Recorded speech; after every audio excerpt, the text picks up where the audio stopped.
Hello students, today we are looking our next part of our lesson multiplication. Already we studied how to do the multiplication of a 2-digit number by a 1-digit and 2-digit number by a 2-digit number by using a lattice method. Now we see how to multiply a 3-digit number.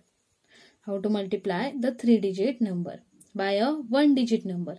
So look at this first multiplication, 4 multiply by 100. So here 3-digit number is konta 3-digit number 100. So this 4 multiply by 100 we can also written as, how we can written this 100 as 4 as it is multiply by 100. We can write this 100 in the fashion of place value. Place value नुसार किंवा त्याच्या place नुसार आपण तो number कसा लिहू शकतो 1h. 1h means 100. So what is the multiplication of it? 4 into 1 is 4 1 जा 1 is 1. Sorry, 4 1 जा 4 is 4 and this 100 as it is. So answer is our 400. So अशा प्रकारे तुम्ही जर 3-digit नंबर चं मल्टिप्लिकेशन करायचं असेल तर आपण काय करू शकतो, त्याची प्लेस काय असणार आहे, कोणती प्लेस असणार आहे, तर तो प्लेस आपण h लिहू शकतो त्या जागी आणि फक्त त्यांच्या सिंगल नंबरची 4 into 1 4 and 100 as it is असं आपण मल्टिप्लिकेशन करू शकतो. So look at this some examples. What is given here? 4h into 5. 4h means 400. What is means this 400 into 5. So काय करायचं आपल्याला बघा, 5 into 4 how many it is 20 and this 100 is here 20 100 आणि 100 आपण कसं लिहितो, 100 म्हणजे किती असतात 2 zeros. So therefore it is 20 वरती 2 zeros 1 2. जेव्हा जेव्हा 100 असेल h दिलेला असेल त्यावेळी आपण आन्सरच्या पुढे किती झिरो जॉईन करायचे 2 zero. So look at this example. 7h into 2. 700 into 2. So do the multiplication of this digit 2 into 7. 2 7s are 14 and this is h. आणि आपण हे आन्सर अजून कसं लिहू शकतो 14 आणि h म्हणजेच 20. So it is a 1400. So look at this example again. 20 into 3h. काय दिलंय 20 multiply by 300.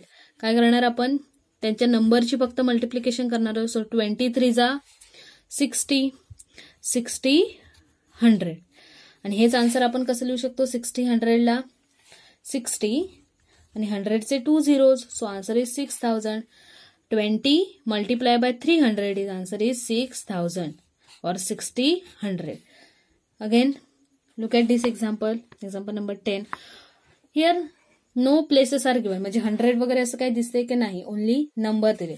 मग आपण काय करू शकतो 900 ला कसं लिहू शकतो आपण 9h 2 zeros साठी आपण 100 ठेवू शकतो, h ठेवू शकतो 9h into 20. So look at do the multiplication just like this example.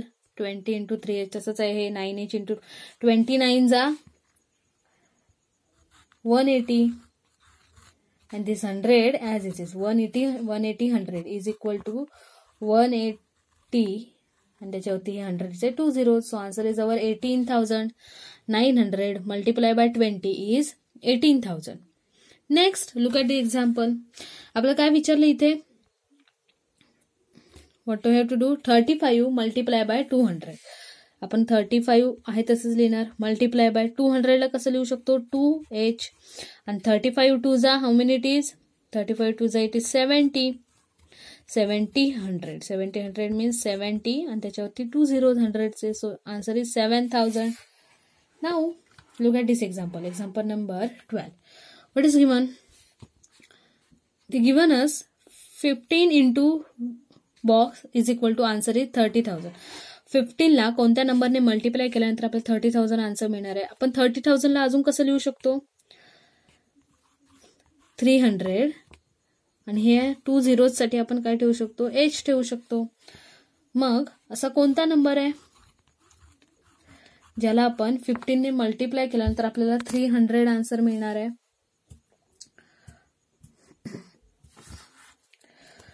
15 दुने 30 हा 30 मिळेल आपल्याला 15 2 जा आणि हा 0. So 20 into 15, look at this, 20 into 15. 15 0 0, 15 to the 30, answer is 13. 15 to the 30 आणि हा 0 साठी आपण एक 0 दिला या नंबर वरती. So what is the here value? 15 into 20. In this way you can do the multiplication of a 3-digit number with a single digit and a double digit by using their places. जसं 100 लिहायचं आहे आणि आपल्याला फक्त छोटे number तयार होणार आहेत त्यांचं मल्टिप्लिकेशन करायचंय आणि 100 लिहायचंय आणि त्याच्यानंतर काय करायचंय ते 100च्या जागी आपल्याला फक्त 2 zeros पुट करायचे. So in this way you can solve the multiplication question. Thank you.